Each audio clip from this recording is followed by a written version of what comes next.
Grab your axe, grab your drinking horn, and get ready for the ultimate Viking adventure on PC Game Pass, Valheim. In this Norse mythology-inspired survival game, you'll take on the role of a fallen warrior, chosen by the All-Father Odin to rid Valheim of its foes. As you probably guessed, it's not exactly easy to survive in this magnificent realm full of dwarves, trolls, and mighty bosses. So, to help you on your way and make Odin proud, here's how to get a great start in Valheim. First things first, we need to create a character. There are a few stylistic options to choose from: gender, skin tone, hairstyle, and of course, beard style. After you've finished your Vikings look, click Start to proceed onto the world selection screen, where you can either join a friend's game, enter an online community server, or create your own Valheim world. If this is your first time playing, we recommend starting in a new world using a random world seed. That way, you can explore a completely unknown, unaltered terrain, and you're bound to find some surprises as you uncover the map. Right after starting the game, you'll be dropped down in the middle of nowhere, equipped with nothing but a torch and your undergarments. Now what? Well, if we're talking big picture, you need to gear up, craft buildings and food, and eventually defeat biome bosses. Valheim currently has a total of 5 biomes, with the 6th one coming up, and each biome has its own end boss called the Forsaken. So, as a brand new, half-naked Viking, your immediate priority is to survive the first biome, the Meadows, and take down its Forsaken boss, Eikthyr. Every time you defeat a Forsaken, you need to return to the first spawn point to hang the boss's head on one of the sacrificial stones. If you open up your map, you will see that this location is right at the center. Pretty big world, eh?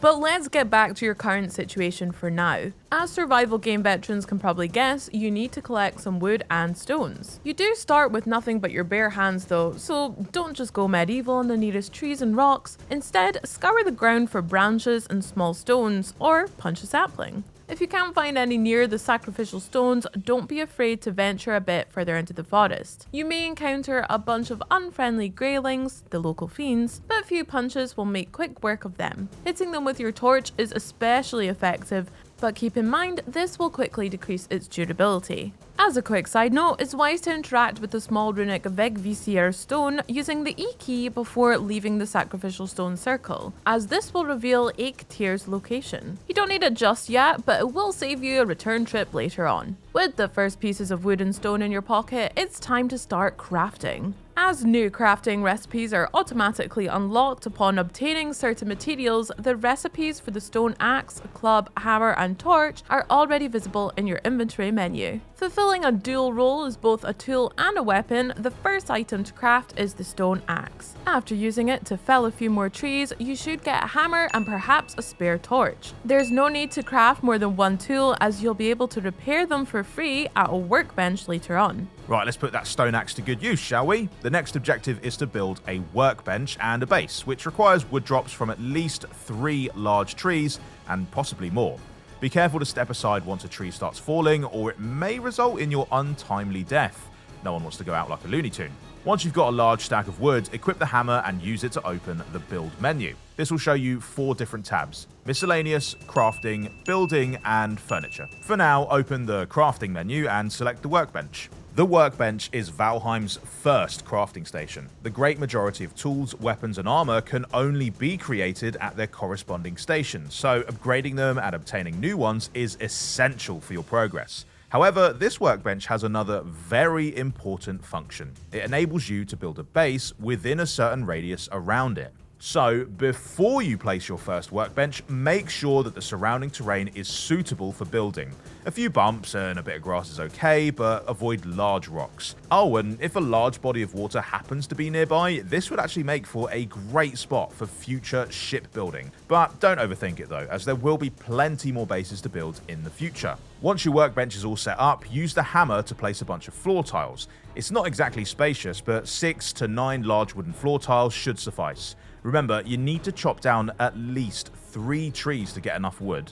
Next, select a large wooden wall panel and place them around your floor. Create a second layer on top, place a thatched roof, and your first miniature Viking longhouse is finished. Unfortunately, we've run into a problem with our workbench. It can't be used without a roof. There are 2 solutions. One is to build a second tiny hut around it, or the other is to use the deconstruction button, the middle mouse button, on the workbench and place it inside the existing house. As you will recover the materials, the second option is the easiest. Next, let's look at the furniture. The first thing you need is a bed, which functions as both a respawn point and a place to skip the night. The only difficulty is that it requires a nearby fire. This may seem a little confusing at first, as campfires can't be placed on a floor tile or beneath a closed roof. The solution is to place your campfire close to your bed but outside of the base. A wall will separate the bed from the fire, but that's okay as long as the campfire is no more than a few paces away. Later on, once you've got that epic Viking longhouse, you can create an open space in the roof and place a large campfire beneath. Finally, your inventory is probably getting a bit full by now, so let's build a chest. It only costs 10 wood to build, and it will provide storage for 10 different types of items. So far, we've actually ignored the food system, and that's alright because there's no such thing as starvation in Valheim. But although Valheim characters can survive on an empty food bar, they can't recover any health. On top of that, eating some tasty Viking dishes will increase your maximum HP and stamina bar. Luckily, with plenty of raspberry bushes and mushrooms around, the meadows are not short on food. Besides gathering berries, you should also start hunting boar with your stone axe. They'll be dropping both meat and leather scraps. Deer, unlike boar, will flee upon spotting you, so it's best to leave them be until you can craft a ranged weapon.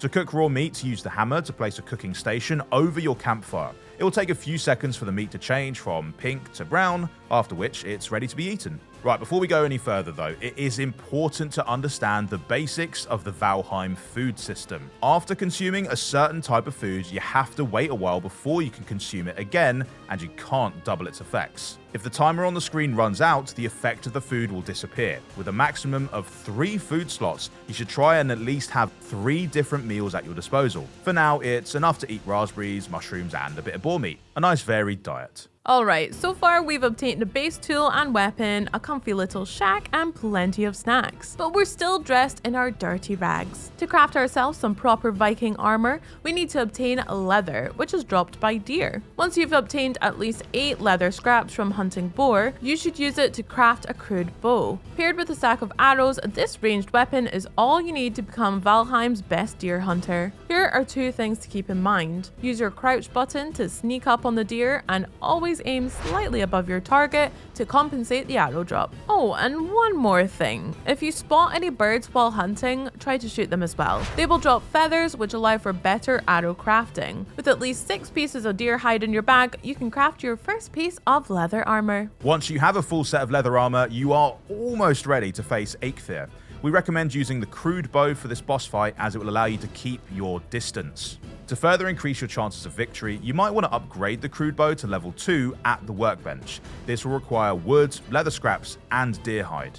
And instead of simple wooden arrows, it's easier to fight Eikthyr with flint head and fire arrows.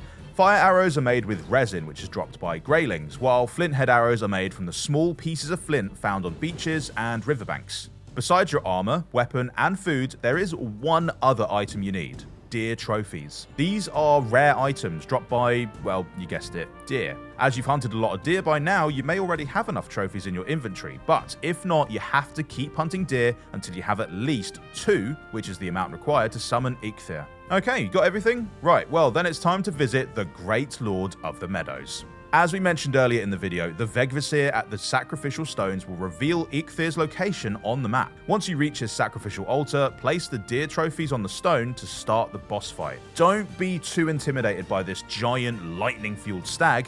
He may look scary, but the most dangerous thing about Eikthyr is his area of effect lightning attacks, which you can avoid by keeping your distance. Use the large rocks around the altar as a shield, keep firing your arrows, and you should be fine. Naturally, your efforts won't go unrewarded. Defeating Eikthyr unlocks the pickaxe, which in turn unlocks a wide range of new crafting recipes. So that's it, Vikings. You've got your first weapons, armor, base, and a whole lot of new crafting recipes to help you survive the next Valheim biome. What's next is up to you. Skull! Be sure to subscribe and keep it Xbox on for more tips and tricks for your favorite PC Game Pass games, and we'll see you next time.